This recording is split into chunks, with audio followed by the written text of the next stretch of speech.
A questão de terrenos de marinha está virando um debate nacional. Afinal, torna-se um nicho de mercado que envolve bilhões de reais. E será uma revolução dentro do mercado imobiliário.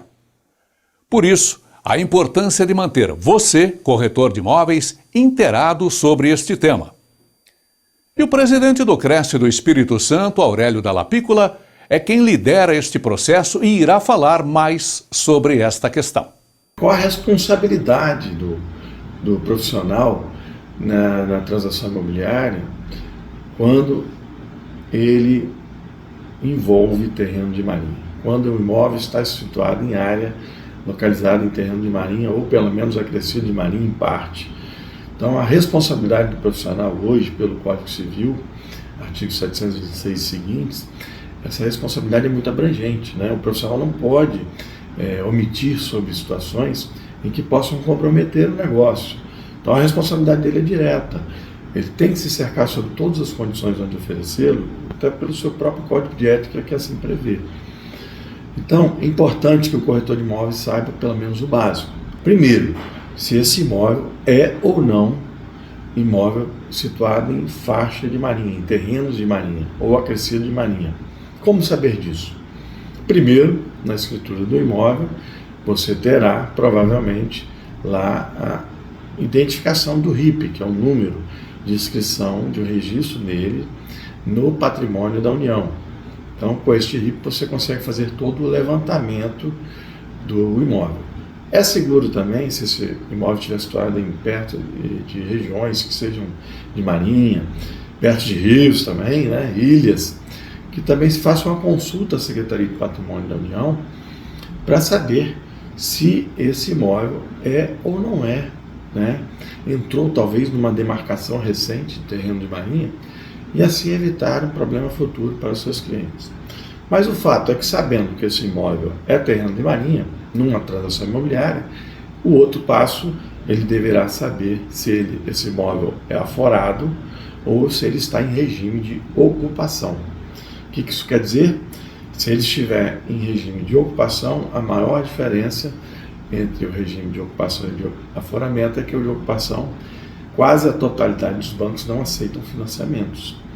Ou seja, o imóvel tem que ser transacionado à vista ou com parcelamento direto, isso envolvendo outras garantias, né? Sabendo também que o regime de ocupação, a posse é precária, né? Em regime de aforamento, ou a pessoa que detém essa posse detém também o domínio útil, ou seja, ele tem propriedade de parte, embora a União também tenha parte, pequena parte da propriedade do terreno exclusivamente.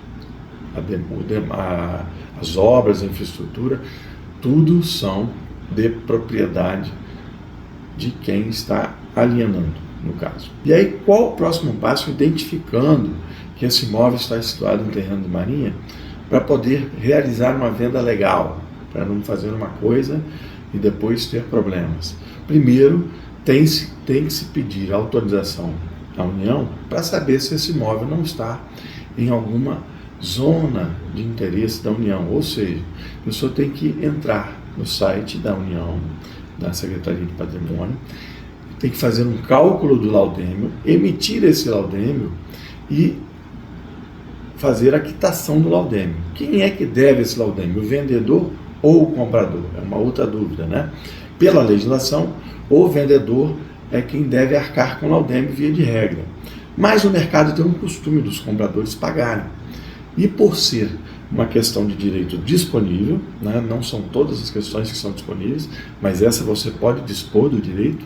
Se houver no contrato uma estipulação em que o comprador vai pagar, um contrato escrito, então o comprador se obriga, e é legal, não é, mesmo que ainda teoricamente esteja contrariando a lei, mas como é um direito disponível, poderá se abrir mão, né, desse benefício ou dessa indicação da lei do vendedor pagar, como já é um costume de mercado também, e constando em contrato, o comprador obviamente deverá arcar. Bom, recolhido o laudêmio, a taxa de laudêmio que é feita em toda a transferência onerosa, logo em seguida vai se tirar uma certidão autorizativa de transferência, que é a chamada CAT, junto ao site também da Secretaria de Patrimônio da União. Com essa CAT, você poderá se dirigir ao cartório, lavar a escritura, confeccionar essa escritura, registrar essa escritura. E o mais importante de tudo, para não incidir uma multa, era ao final de toda a transação, de toda a transferência realizada, averba-se no município, obviamente, e volta à Secretaria de Patrimônio da União para, enfim, averbar essa transferência, porque senão terá multa cumulativa. Então é importante o profissional acompanhar e, se a ele não for possível retirar ou fazer essa averbação, no mínimo documentar que orientou a comprador e vendedor dessa providência, porque senão depois ele pode ser chamado a responder também por essa situação, por falta de orientação na transação imobiliária. Então, essas dicas são dicas importantes. Eu não teria como ficar falando aqui sobre terrenos de marinha em curto espaço de tempo, mas a gente vai falar essas dicas e vai pedir que vocês anotem, estudem também, para a gente poder pesquisar lá no Google, Aurélio Capo Dalla Piccola, terrenos de marinha, sobre as outras palestras, mas o decreto em que define terrenos de marinha, que diz lá que são toda a faixa litorânea, de 33 metros da linha do pré-mar médio do ano de 1831, você veja que não é simples a definição, mas é uma coisa que hoje você não tem como ir lá medir, porque isso é de 1831, mas existe a presunção, se é legal ou não, são outros 500, se novas demarcações são legais ou não, já são outros assuntos que a gente pode tratar numa outra oportunidade.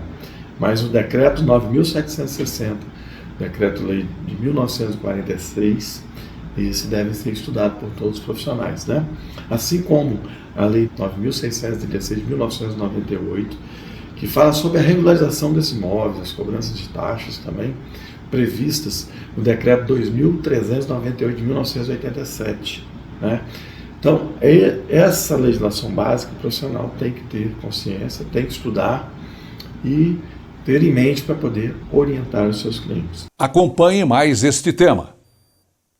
Um novo mercado está abrindo-se para você navegar. Saúde, sucesso e até a próxima semana. Opa, reunião com a construtora, conversar com a equipe, falar com o avaliador, visita no apartamento com clientes. Para as corretoras de imóveis do Sistema Cofé-Sicredi, todo dia é seu, pois são profissionais, mães, esposas, que dia a dia já fazem valer seu cada dia. Levar proposta de exclusividade. Sistema Cofé-Sicredi.